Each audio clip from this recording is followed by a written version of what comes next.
Bueno, amigos de Venezuela, siempre Venezuela. De esta manera iniciamos nuestra edición meridiana.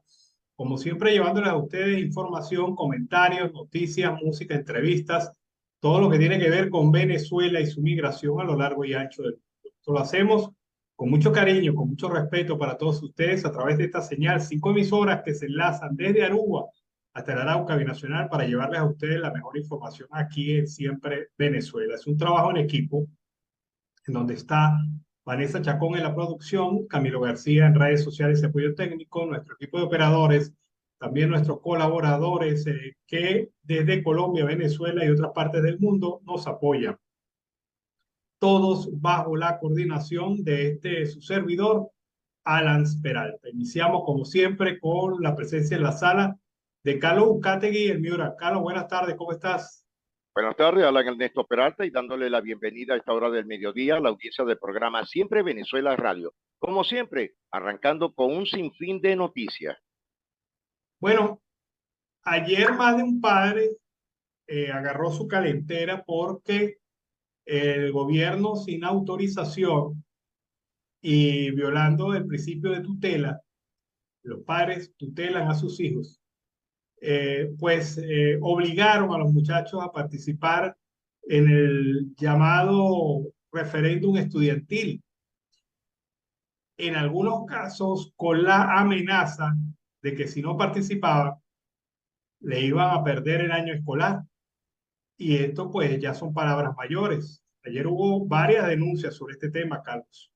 Sí, Alan, y fíjate que ¿en dónde queda la LOGNA, la ley de orgánica de menores, Alan? Hubieron muchas denuncias desde Caracas, Carabobo, el estado Zulia, desde el estado Trujillo, un sinfín. Las personas están molestas con este punto, hasta el grado que muchos representantes tuvieron que entrar a la fuerza a las escuelas públicas del Estado. Esto es grave, Alan, porque están rompiendo un esquema institucional, como lo dices tú, el tutelaje de los padres y representantes. Bueno, es que yo no entiendo cómo o sea, el chavismo se caracteriza por hacer las cosas a la machimberra, Así es. atropellado, desordenado, falto de un esquema y un respeto a la ley. En un principio ellos no podían obligar al muchacho a participar. El muchacho, si participaba, lo hacía de manera voluntaria. Además de que ninguna actividad extracurricular es obligatoria en la ley de educación en Venezuela. Y esto era una actividad extracurricular que no tiene ninguna validez, pero que es un ejercicio de democracia. Así lo vendieron. Pero la democracia les llegó hasta el momento en que los muchachos dijeron, no, yo no quiero participar, no quiero estar ahí, no quiero firmar. Bueno, y ahí es cuando se acabó la democracia y empezó a mostrarse el verdadero rostro del régimen, que a través de directores de escuelas y colegios, pues obligaron a los muchachos a participar en el acto y mostrar respeto al acto, pero un respeto impuesto. Incluso, no solamente con la amenaza de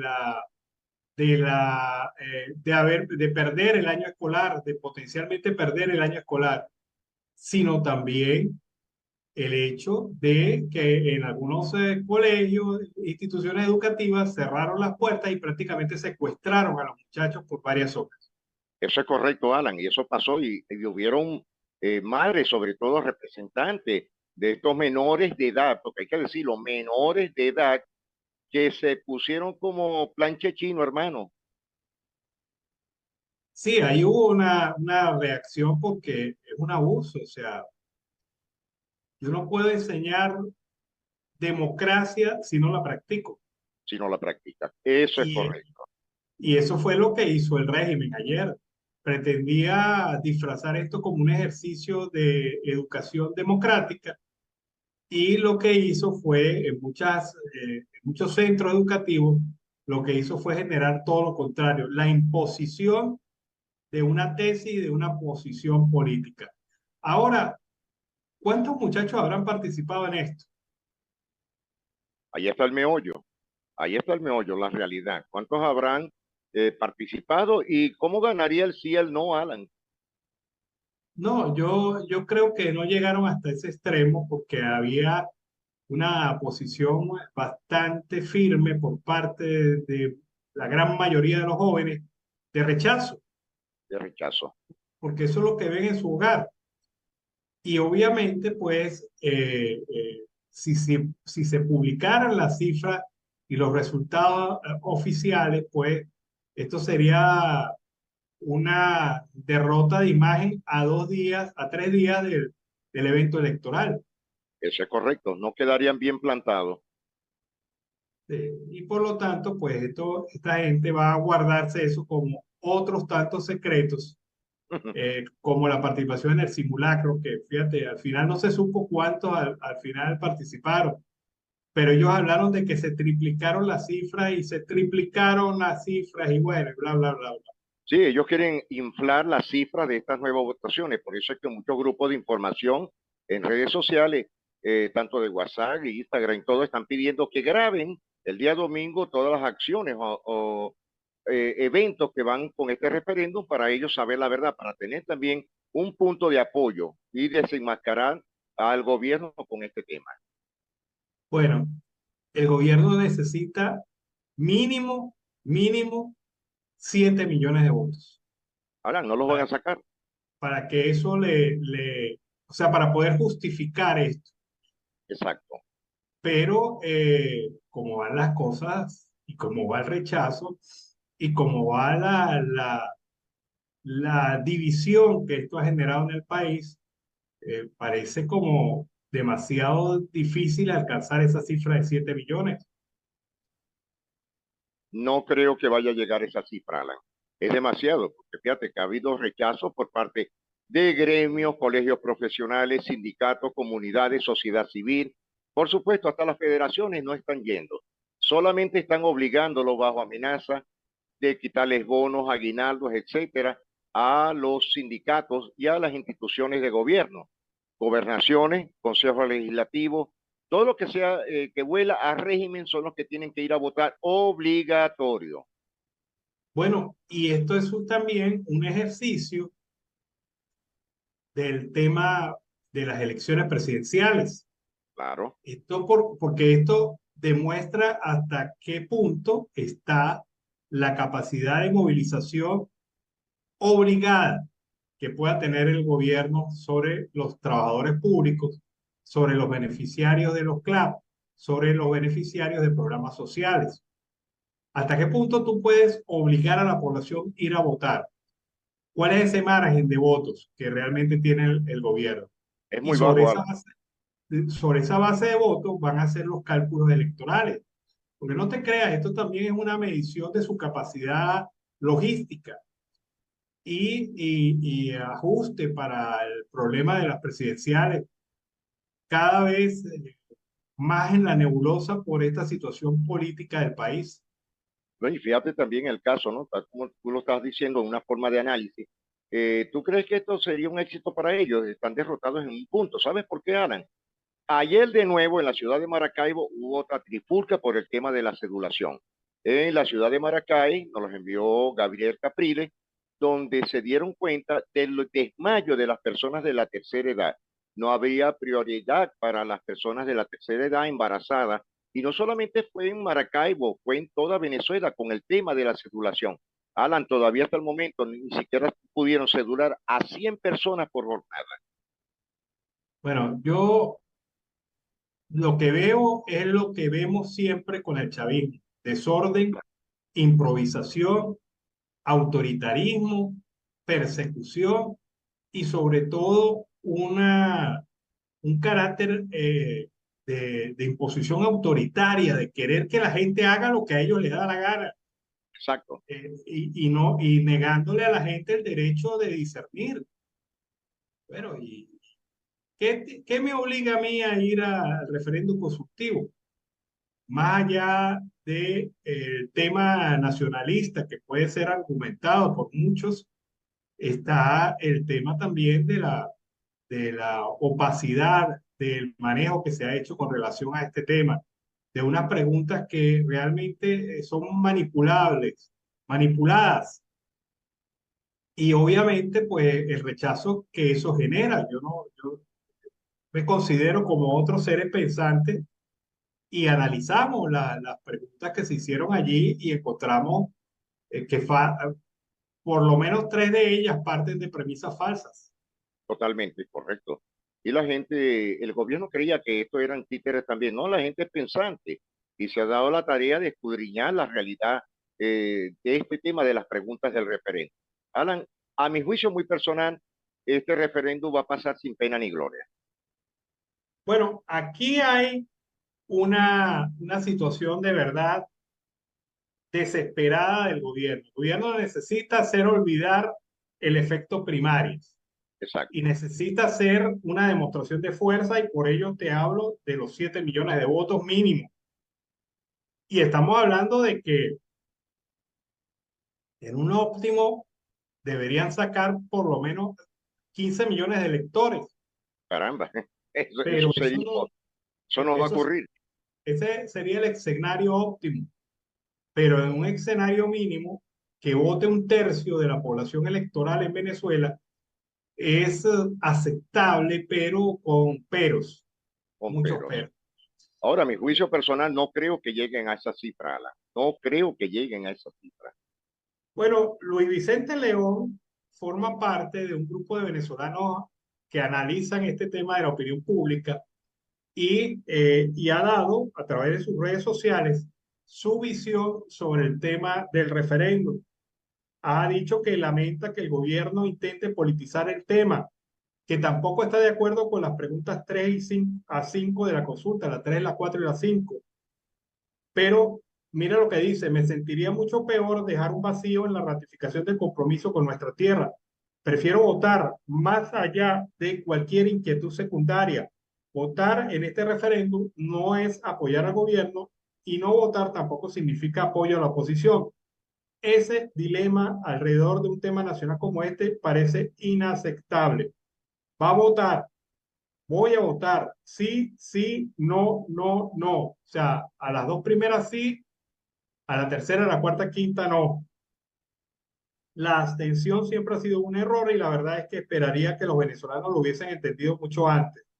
Sus consecuencias las hemos vivido hasta el cansancio y él, Luis Vicente León, un generador de opinión en Venezuela, ha dicho voy a votar.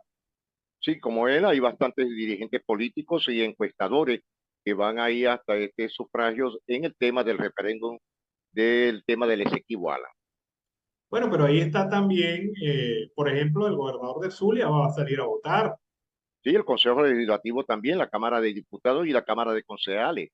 Sí, ellos van a votar. Pero fíjate, alrededor de esa opinión está la de personas como Nicky Mereva, que Exacto. viene del interior del monstruo. Él lo conoce por dentro.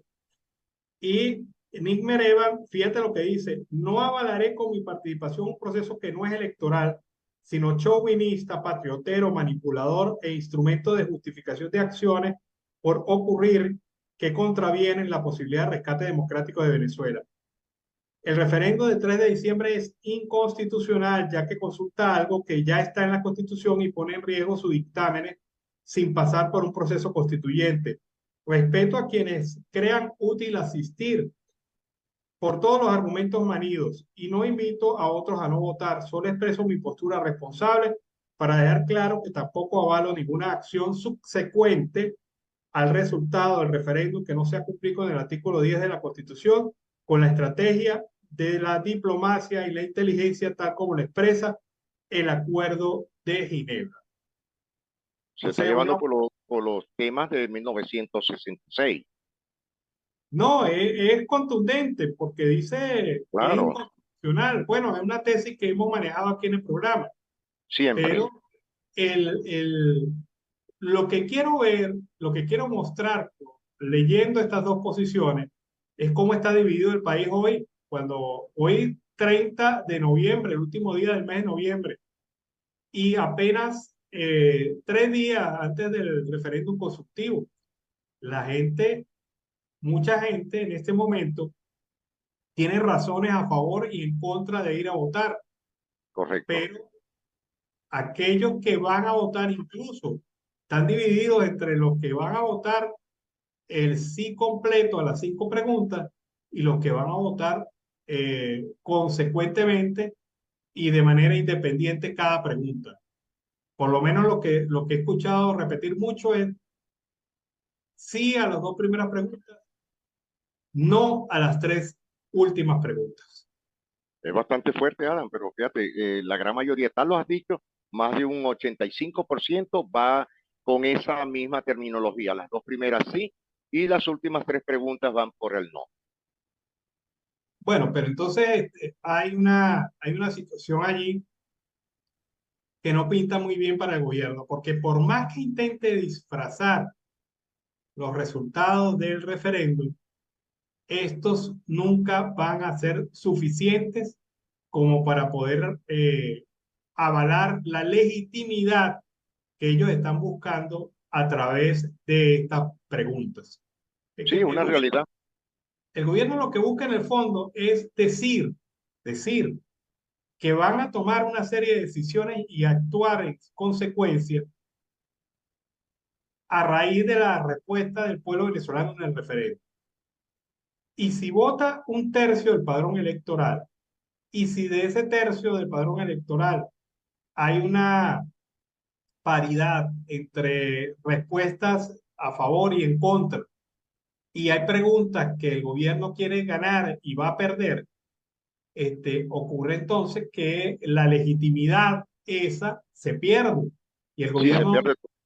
El contexto no llega.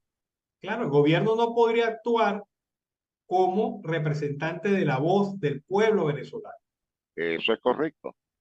Y ahí esto, Alan, esto sí sería una y derrota. cómo, por supuesto, y cómo queda ellos ante estas pocas horas que quedan también para la decisión de los Estados Unidos y, por supuesto, de la Unión Europea, que ayer salió el presidente Macron de diferentes posiciones políticas y organizaciones internacionales. Bueno, hoy es el día, llegamos al llegadero. Sí, señor, Mira, aquí hay varias cosas. Si el gobierno no tiene una respuesta satisfactoria, y sólida. por lo menos este anuncio que hemos comentado en estos días que Reuters adelantó, que existe la posibilidad de que el gobierno permita las apelaciones ante los tribunales correspondientes. Si esto no ocurre, si no hay una liberación de presos norteamericanos, o si el gobierno no muestra ninguna señal de nada, deja pasar el día en blanco, ponen aprietos a la administración Biden. Sí, Porque totalmente. en pocas palabras, le está mamando gallo al presidente Biden. Sí, y Y eso los, hay algo que no se lo van a perdonar, Alan. Tú lo sabes muy bien, tú sabes cuál es el concepto norteamericano con estos temas. no, y los americanos no pueden dejar pasar eso porque No, para nada. se rompe un esquema de columna vertebral de una política exterior que Biden ha justificado como muy diferente a la de la administración de el anterior presidente norteamericano. Correcto. O sea, él quiere decir que por esta vía sí van a tener resultados, por la otra vía no se va a tener resultados. Ahora yo observo algo con este análisis que estás haciendo, interesantísimo.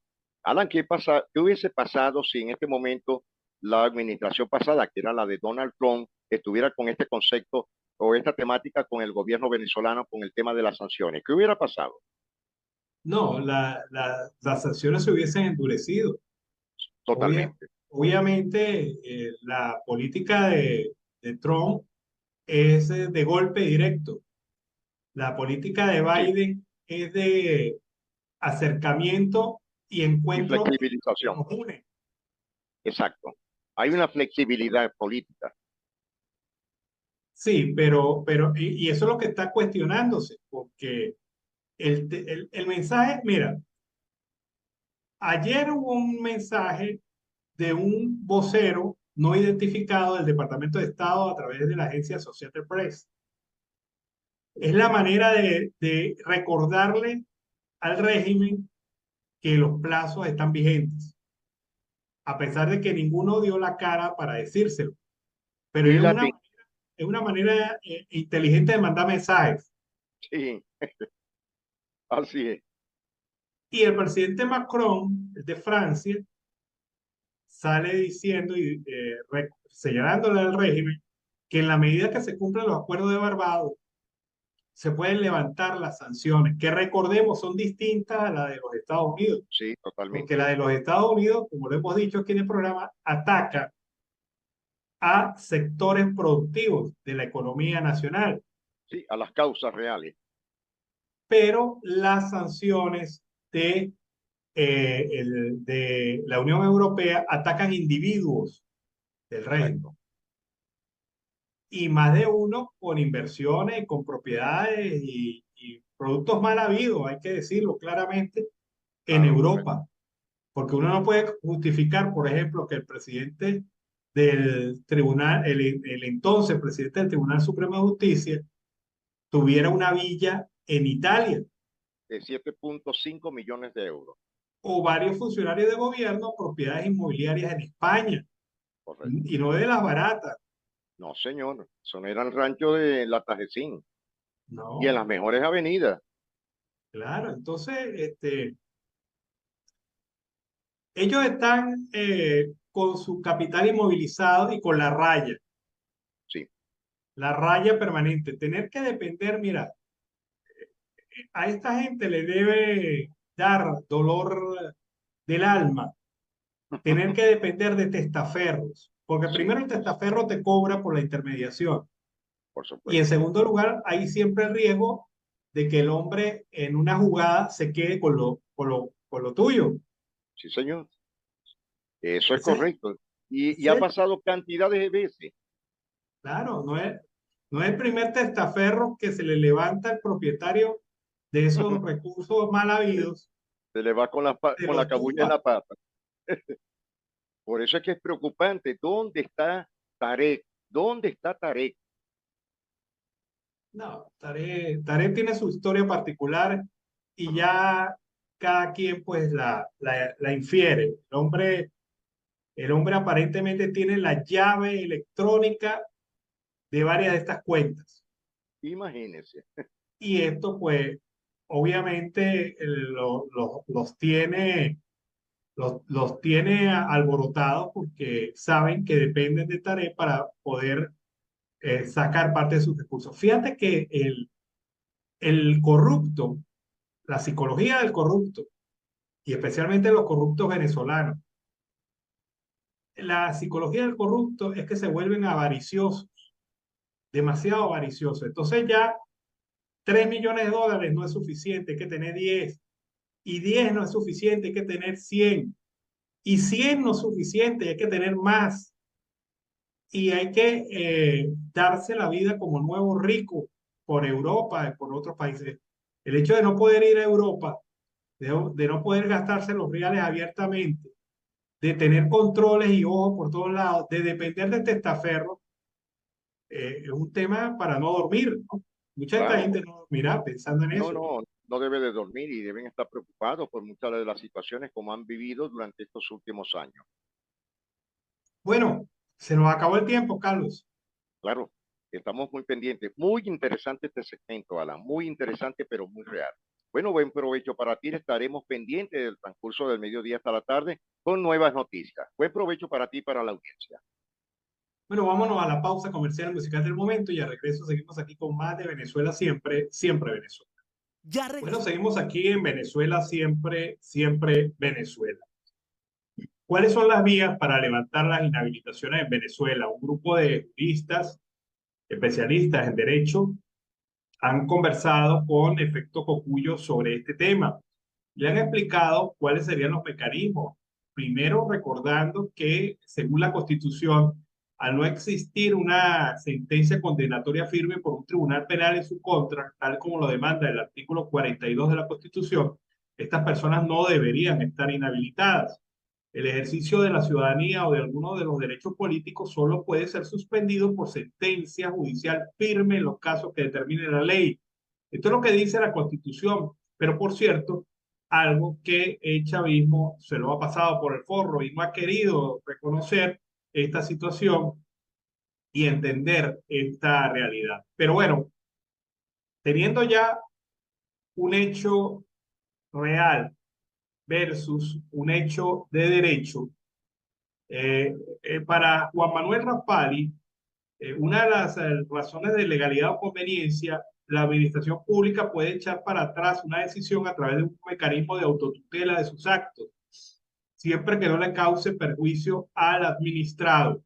La sentencia realizada por la Contraloría o la obliga a revisar sus actos y dejar sin efecto cualquiera relacionada con las inhabilitaciones. Es decir, la Contraloría misma pudiera darle una solución al problema. Rafael subraya que María Corina Machado, por ejemplo, no ha sido enjuiciada y no se le notificó ninguna resolución. Tiene que haber una sentencia, un acto administrativo notificado a ella y eso no existe. Es lo que no es lo que hay es una opinión que dio un funcionario de la Contraloría a un diputado. Eso es lo único.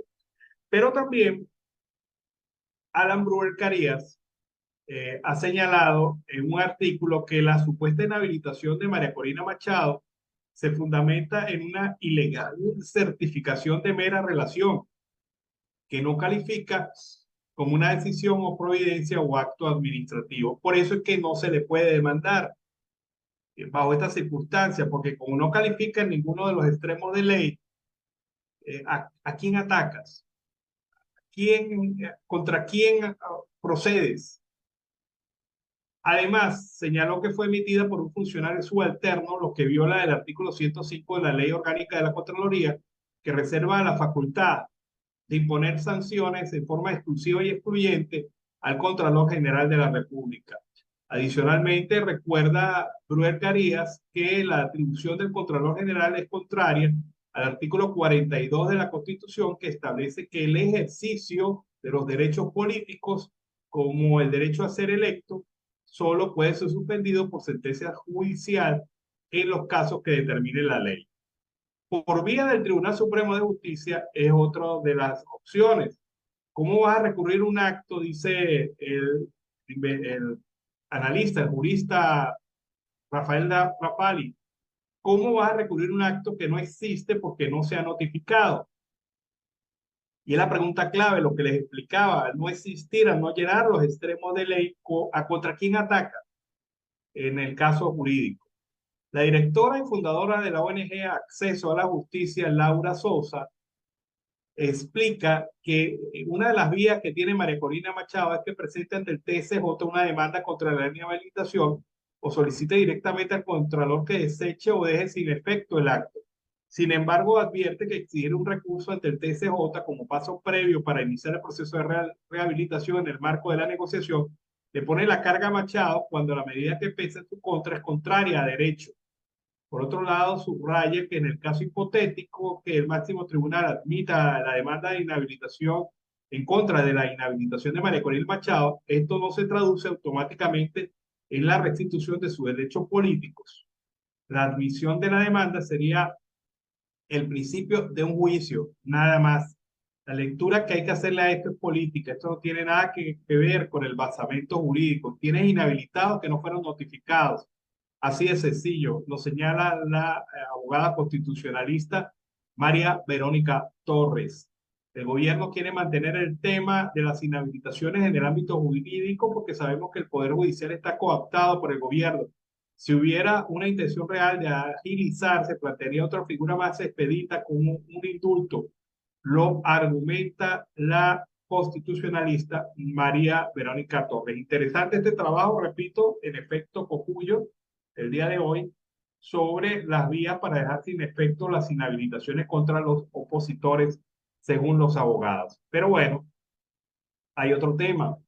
Felipe González se ha pronunciado sobre este tema. El expresidente del gobierno español, Felipe González, manifestó que el mandatario de facto, Nicolás Maduro, tiene temor de habilitar políticamente a la coordinadora de 20 de Venezuela, María Corina Machado, para que se inscriba como candidata para las elecciones del 2024, porque a su juicio estarían en riesgo de perder la presidencia. Maduro es muy cobarde, dice Felipe González. sabe que enfrentar con cierto grado de limpieza a una candidata que ha ganado las primarias, como María Corina Machado, pone en riesgo gravísimo su permanencia en el poder porque sabe que va a perder y esto le da miedo. Es muy cobarde, es incapaz de enfrentar la verdad de una candidatura como la de María Corina Machado. A juicio de González, la administración de Nicolás Maduro no necesita plazo alguno para comenzar a cumplir con lo establecido en el Acuerdo de Barbados, firmado a mediados de octubre, y que la decisión de cristalizarlo está en manos de quienes tienen el poder. Destacó que si quiere que se continúe el alivio de sanciones, debe empezar con el levantamiento de las inhabilitaciones políticas y agregó que si se le pidiera a Maduro que fuera progresivamente con este proceso, levantaría aquellas que no le representan tanto peligro. La única inhabilitación que vale para enfrentar a Maduro es que la sociedad se pronuncie. Inhabilitado no debería estar nadie, ha dicho el líder político Felipe González, ex primer ministro de España. Bueno, la periodista venezolana Ángela Alejandra Orá forma parte de un grupo de 80 venezolanos que han sido invitados hoy a la Casa Blanca. ¿Por qué? Porque hoy se celebra el Día de Venezuela en la Casa Blanca. Y me parece casual que eso coincida. Claro, soy irónico en esto, pero parece casual que esto coincida precisamente con el último día que tiene el régimen para pronunciarse sobre el tema político del Acuerdo de Barbados. Hoy es el día de Venezuela en la Casa Blanca y hoy un grupo de venezolanos, destacados venezolanos, han sido invitados a la Casa Blanca para un encuentro con el presidente Biden. Es un honor, dice Alejandra Orá, ser parte de esta celebración del Día de Venezuela en la Casa Blanca. Es un evento histórico, es la primera vez que esto se realiza en la Casa Blanca. Vamos entonces a escuchar la visión de la periodista Alejandra Orá, una de los 80 invitados a este evento especial. Muy buenos días desde la Casa Blanca, en Washington. Efectivamente, hoy 30 de noviembre ocurre un evento histórico del cual voy a ser parte y me siento sumamente honrada como inmigrante venezolana en Estados Unidos porque se celebra este 30 de noviembre el Día de Venezuela en la Casa Blanca. Y es una fecha que se ha decretado por el gobierno de Estados Unidos para destacar los logros de la diáspora venezolana en este país. Somos aproximadamente 500.000 de venezolanos en Estados Unidos y hemos hecho cosas gigantescas, maravillosas en estos más de 20, 30 años de migración. En mi caso, yo llevo en Estados Unidos 23 años y es un honor poder llegar por primera vez a la Casa Blanca para celebrar los logros de la migración venezolana. Así que durante el transcurso del día les voy a mostrar todo lo que va a pasar acá, cuál va a ser la agenda, quiénes son los invitados. Es un selectísimo grupo muy pequeño, así que acompáñenme. Bueno, 80 son los venezolanos que han sido invitados a este evento. Hay artistas, hay deportistas, hay periodistas, hay intelectuales, es decir, una significativa representación de Venezuela y su impacto en la migración en los Estados Unidos. Y este va a ser el homenaje que la Casa Blanca le va a hacer hoy a estos venezolanos destacadísimos que se encuentran en los Estados Unidos. Pero también hay una cosa interesante, te lo comentaba en un principio, la fecha coincide con el último día de plazo de los Estados Unidos para que el gobierno de facto se monte en la línea del Acuerdo de Barbados. Y obviamente, pues, pasan las horas y todavía no hay una expresión que detalle el cumplimiento de estos acuerdos. El régimen se reserva a último momento y quizás como niño rebelde no vaya a hacer esto hoy, sino que lo haga mañana. Para decir, nosotros no cumplimos ni seguimos las órdenes del imperio, como le encantaba señalar a el fallecido Hugo Chávez. Bueno, seguimos aquí en Venezuela, siempre, siempre Venezuela. Vamos ahora a escuchar el Notiaudio El Pitazo, la informativa de esa organización, Siempre Venezuela. Notiaudio, El Pitazo, un preciso resumen de lo que ocurre en toda Venezuela, con Catherine Medina. Saludos, estimados oyentes. A continuación hacemos un repaso informativo por las noticias más destacadas hasta este momento. Comenzamos. Ministro Ceballos anuncia ley seca desde el 1 hasta el 4 de diciembre por referendo sobre el Esequibo. Además de que no se podrán vender bebidas alcohólicas, Ceballos indicó en rueda de prensa que también están suspendidos el porte de armas, las reuniones públicas, manifestaciones y cualquier otro acto que pueda perturbar la tranquilidad y orden público. Asimismo, tampoco podrá operar el tránsito pesado, salvo excepciones que son autorizadas por el Plan República que realizará el gobierno. PCV denuncia que el gobierno ejerce presión para forzar participación en referendo consultivo. El Partido Comunista de Venezuela, o PCV, que fue intervenido por el Tribunal Supremo de Justicia, denunció el martes 28 que el gobierno de Nicolás Maduro ejecuta mecanismos de coerción y presiones indebidas para obligar a trabajadores del sector público y residentes de zonas populares a participar en el referendo consultivo sobre el Esequibo, previsto el 3 de diciembre. El PCV destacó su posición histórica en favor de una solución pacífica y negociada del diferendo fronterizo con Guyana y resaltó que el referendo consultivo no tiene carácter vinculante y no resuelve la disputa con Guyana. Oposición espera anuncio del gobierno sobre habilitación de María Corina Machado antes del 1 de diciembre. El jefe de la delegación de la Plataforma Unitaria Democrática en las negociaciones con el Ejecutivo, Gerardo Blight, dijo que este punto está contenido en el acuerdo que las partes firmaron a mediados de octubre en Barbados, en el que no se habla expresamente de levantar inhabilitaciones políticas. Trabajadores venezolanos tienen más de 620 días esperando un aumento. El salario mínimo y las pensiones se mantienen en 130 bolívares, un monto que ha perdido 90% de su poder de compra debido al alza de la cotización del dólar en el país, donde los precios de referencia se fijan teniendo como referencia la divisa estadounidense. Desde el último ajuste, realizado en marzo de 2022, el salario equivalía a $30 y ahora vale menos de $4. ¿Qué se puede hacer y qué no el día del referendo por el Esequibo? La jornada electoral deberá llevarse a cabo sin alteración del orden público. Ninguna persona podrá asistir armada a los centros de votación, salvo los efectivos del Plan República en cumplimiento del deber de velar por la seguridad de los electores y miembros de mesa. Además, está prohibida la venta y expendio de bebidas alcohólicas con 24 horas de antelación al acto de votación y con posteridad al mismo. La misma regla aplica para la celebración de reuniones o espectáculos públicos. Estimados oyentes, este ha sido el panorama informativo hasta esta hora. Narró para ustedes Catherine Medina. Estas informaciones puedes ampliarlas en nuestra página web, elpitazo.net. También recibimos tus denuncias vía SMS o WhatsApp a través del 0414-230-2934. Bueno, fue Notiaudio El Pitazo, alianza informativa de esa organización y Siempre Venezuela. Vamos a escuchar ahora la intervención del diputado Luis Florido, que en la Asamblea Nacional Legítima señaló que Guyana está violando el Acuerdo de Ginebra a través de diversas acciones. Y estas acciones pues están generando un conflicto innecesario entre ambos países. Escuchemos a Luis Florido en su intervención en la Asamblea Nacional.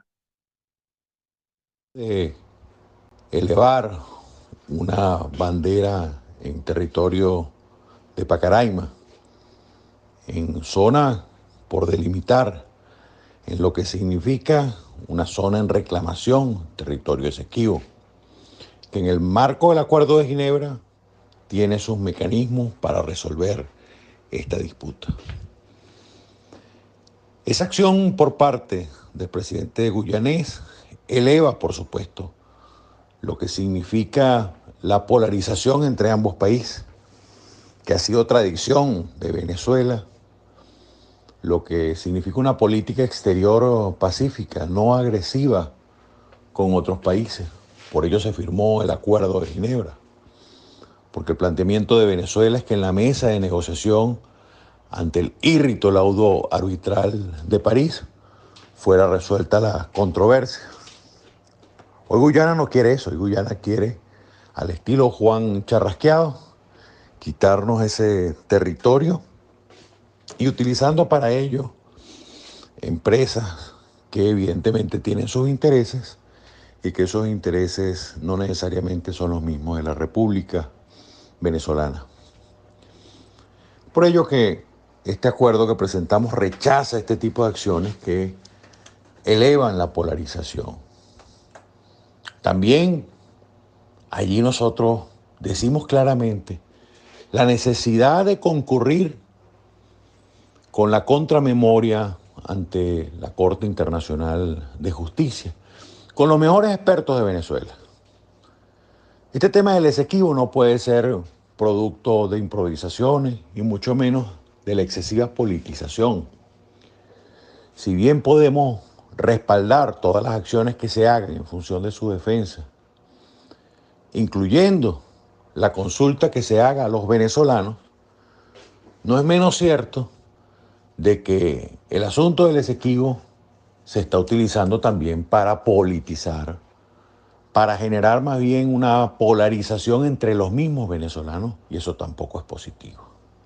Nosotros tenemos que, con mucha sobriedad, presentarnos ante la Corte Internacional de Justicia, que en el mes de abril se debe presentar esta contramemoria, y que para ello tenemos los mejores expertos para eso. Y hay argumentos suficientemente amplios y claros para pensar que podemos ganar ante esta Corte. Si bien no ha sido reconocida, y es parte de la política exterior venezolana y de lo que ha sido nuestra conducta como país, hoy en día no podemos rehuir de ella porque ya concurrimos intentando de que no fuera a través de la Corte Internacional de Justicia que se resolviera este problema. Pero es una realidad, y es una realidad que tenemos que asumir y tenemos que hacerlo con seriedad y con sobriedad. Venezolanos de mucha valía, de mucha capacidad, sobran,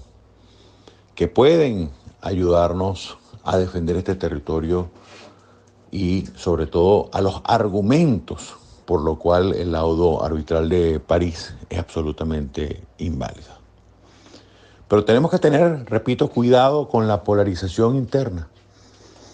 Y también creo que vale la pena decir que rechazamos aquellas acciones de aquellos que dicen ser venezolanos y defienden las posiciones de Guyana. Los que hagan eso definitivamente no son tan venezolanos como lo dicen. Aquel venezolano que se precie serlo debe defender lo que es la soberanía de nuestro territorio, que desde que somos niños. Bueno, es la posición del diputado Luis Florido sobre el tema del referéndum, el tema también de la disputa del Esequibo y la posición de Venezuela sobre esta materia. Vámonos a la pausa comercial y musical del momento. Al regreso vamos a tener la entrevista con Diego Vicentini. Resulta que a Diego Vicentini y a su película Simón la han nominado a los premios Goya como mejor película latinoamericana de este año. Vamos a conversar con él de estos temas relacionados con esta extraordinaria película venezolana que nos habla de hechos históricos muy importantes para el país. Al regreso, Diego Vicentini y Simón. Madera fina es quizás uno de los temas más bellos de nuestro cantante Franco De Vita. Es una situación que de verdad emociona y de verdad que cada vez que tú lo escuchas te trasladas a épocas muy bonitas en Venezuela. Bueno, 4 senadores de Estados Unidos presentaron un proyecto de ley para garantizar que sigan vigentes las sanciones impuestas al régimen de Nicolás Maduro y a 150 miembros acusados de abusos en derechos humanos. El senador republicano por la Florida, Marco Rubio, hizo este anuncio cuando se vence la fecha límite establecida hoy por la administración del presidente Joe Biden para que Maduro libere a los rehenes norteamericanos y comience un proceso de reformas democráticas. Las sanciones se expirarán el próximo 21 de diciembre y con la ley de reautorización de la sociedad civil y defensa de los derechos humanos en Venezuela, Rubio y los senadores Rick Scott, Ted Cruz, Bill Hagerty, buscan que se mantengan vigentes. El proyecto de ley reautorizaría por 2 años las sanciones de visas de estadounidenses a funcionarios venezolanos que aprueban viajes oficiales de militares rusos a Venezuela y la prohibición de exportar armas de asalto y otras herramientas de control de multitudes del ejército venezolano. También las sanciones de bloqueo de visas y propiedades a funcionarios venezolanos declarados responsables de violar los derechos humanos internacionalmente reconocidos de miembros de la sociedad civil venezolana y activistas de derechos humanos y la sociedad civil de Venezuela desde el 2014. Las sanciones de derechos humanos siguen siendo una herramienta crucial para ayudar a los venezolanos que siguen sufriendo bajo el régimen criminal de Maduro. Dicen los senadores norteamericanos que tienen el deber moral de garantizar que este narcorrégimen rinda cuentas por sus innumerables crímenes y que las sanciones sigan vigentes, ha dicho Rubio. Funcionario de la Casa Blanca recientemente dijo a McCarthy que la administración de Biden impondría de nuevo las sanciones que levantó parcialmente si Maduro no cumple con lo acordado en varias negociaciones y que selló con el acuerdo con la oposición venezolana en Barbados. El acuerdo incluye realizar elecciones presidenciales, reformar el sistema electoral, permitir observación internacional, liberar a todos los presos políticos, entre otros asuntos. Tras la firma del convenio, Biden otorgó una licencia general de 6 meses que autorizaba temporalmente las transacciones norteamericanas relacionadas con el sector de petróleo y gas en Venezuela, y una segunda licencia general que autorizaba las operaciones de la estatal Minerbank como empresa minera de oro previamente sancionada que había estado comercializando el mismo en el mercado negro. Pero luego de las elecciones primarias de la oposición venezolana de 2022, el Tribunal Supremo de Justicia anuló el proceso y los resultados y acusó a los integrantes de la Comisión Nacional de Primarias de usurpación de funciones, legitimación de capitales y asociación para delinquir. Todos los ojos hoy concentrados en esto, pero ya los republicanos adelantaron acciones para buscar la reactivación del tema de las sanciones a Venezuela, que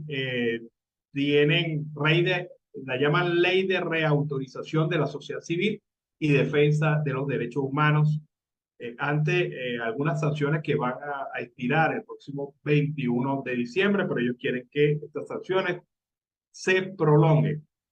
Y obviamente, pues ahí está el tejemaneje del régimen de facto, su incumplimiento a los acuerdos de Barbados, porque lo hemos dicho aquí, la camisa de Barbados le queda muy apretada al régimen y bueno, ellos intentan buscar soluciones por otro lado. Bueno, Maduro fantasea. ¿Y dónde está su fantasía? En lograr 12 millones de votos en el referéndum sobre el Esequibo que se va a celebrar el 3 de diciembre. Para lograr esto, Maduro ha pedido a las bases de su partido, el Partido Socialista Unido de Venezuela, redoblar los esfuerzos para garantizar la participación ciudadana en el mecanismo consultivo. El gobierno aspira que se desplieguen 49.182 consejos comunales, 1.800.000 voceros, 46.000 comités locales de abastecimiento y producción y 47.000 unidades populares de defensa integral. Es decir, toda la movilización para buscar un objetivo solamente político. Además que esto es violatorio a la ley. Tú no puedes meterte a cruzar programas del gobierno con acciones políticas, por lo menos es lo que dice la Constitución.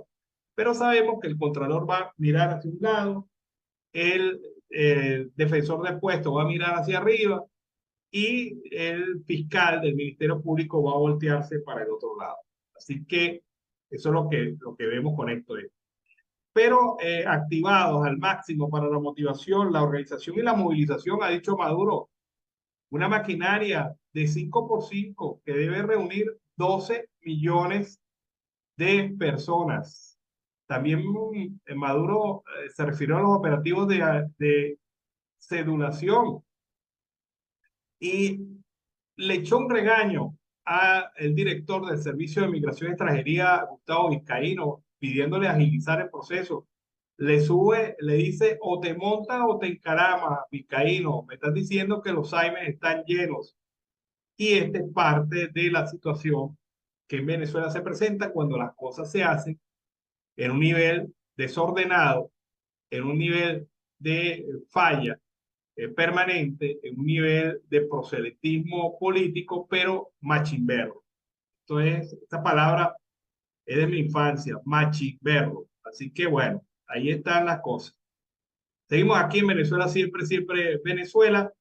Vamos a escuchar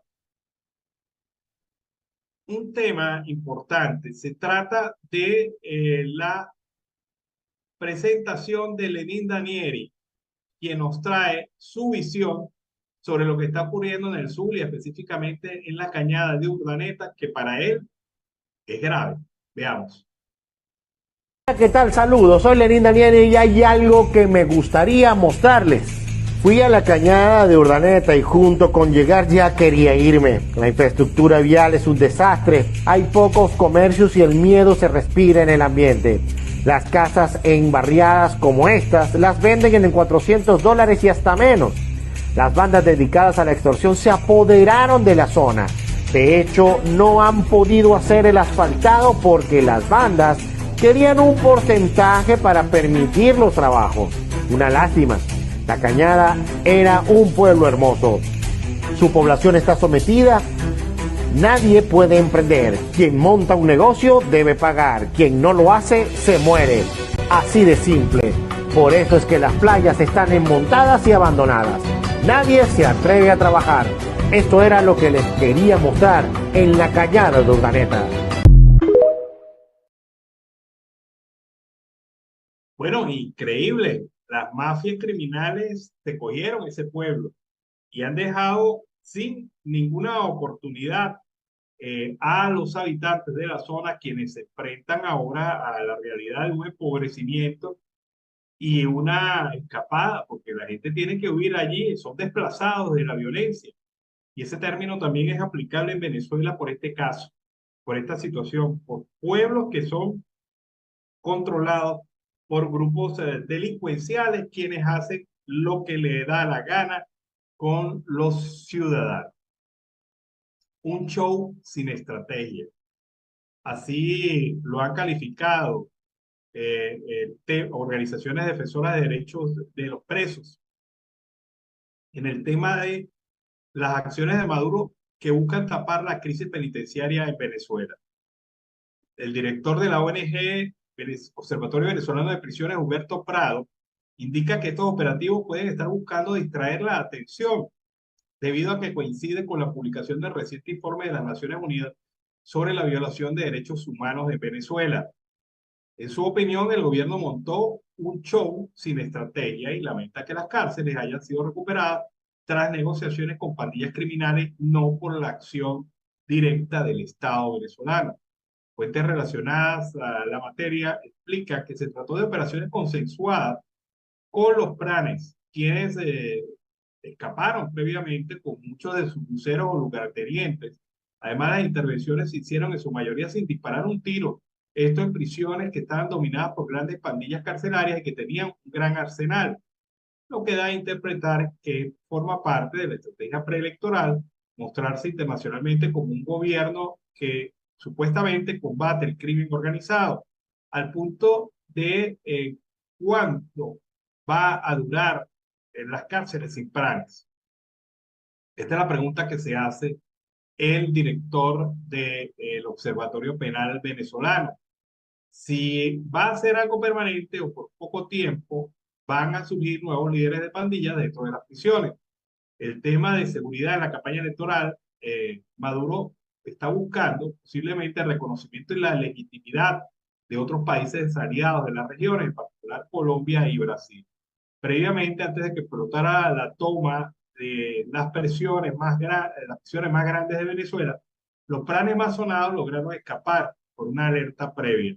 Entre ellos está el plan de Tocuyito, el Niño Guerrero. Otro agregado a la lista de los escapados es Néstor Richardi Sequera, plan de Tocuyito. se pronunció a través de sus redes sociales antes de desarrollarse la operación Gran Cacique Guayquepuro, donde dijo que el gobierno venezolano tomó el control del centro penitenciario del estado Carabobo. Así que se montan unos, salen otros, pero estos salen a delinquir, es lo único que saben. Bueno, seguimos aquí en Venezuela siempre, siempre Venezuela.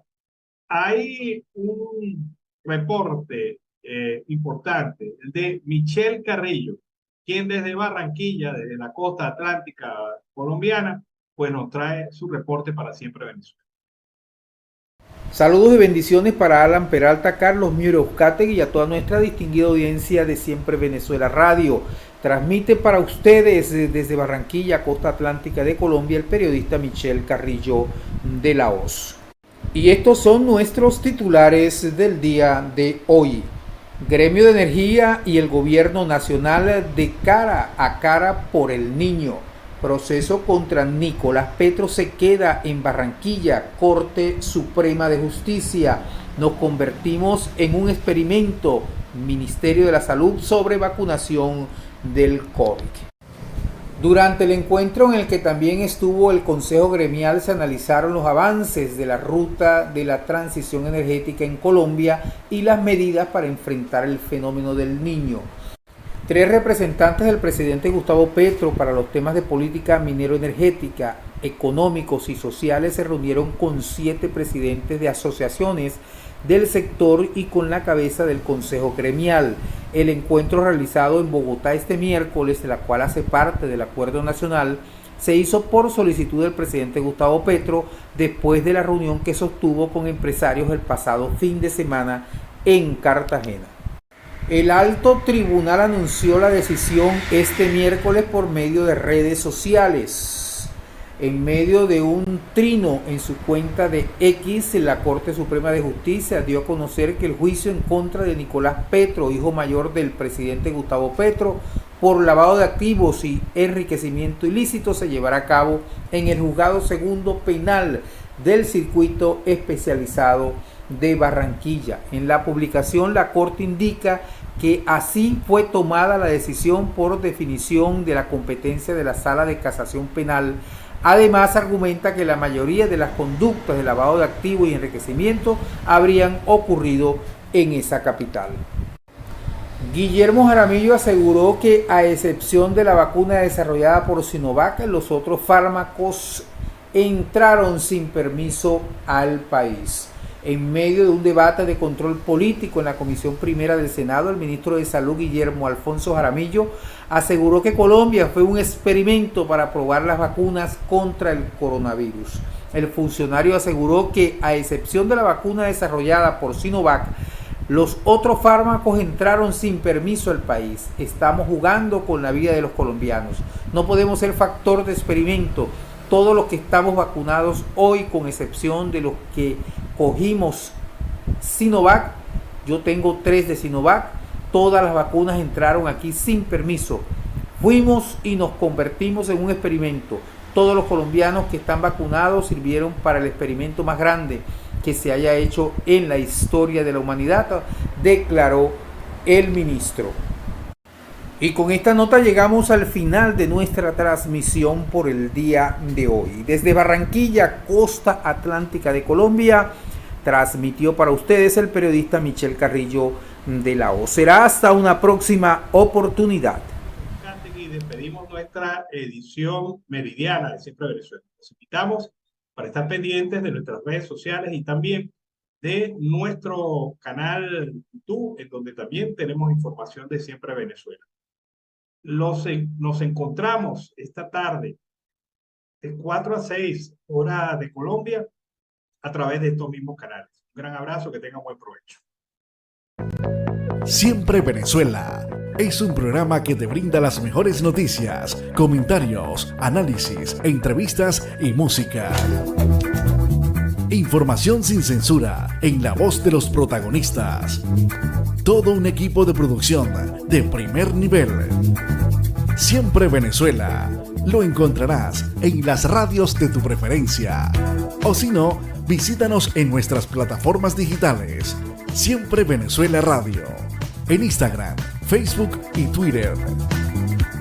De lunes a viernes le decimos lo que en Venezuela prohíben. Porque somos Venezuela siempre, siempre Venezuela.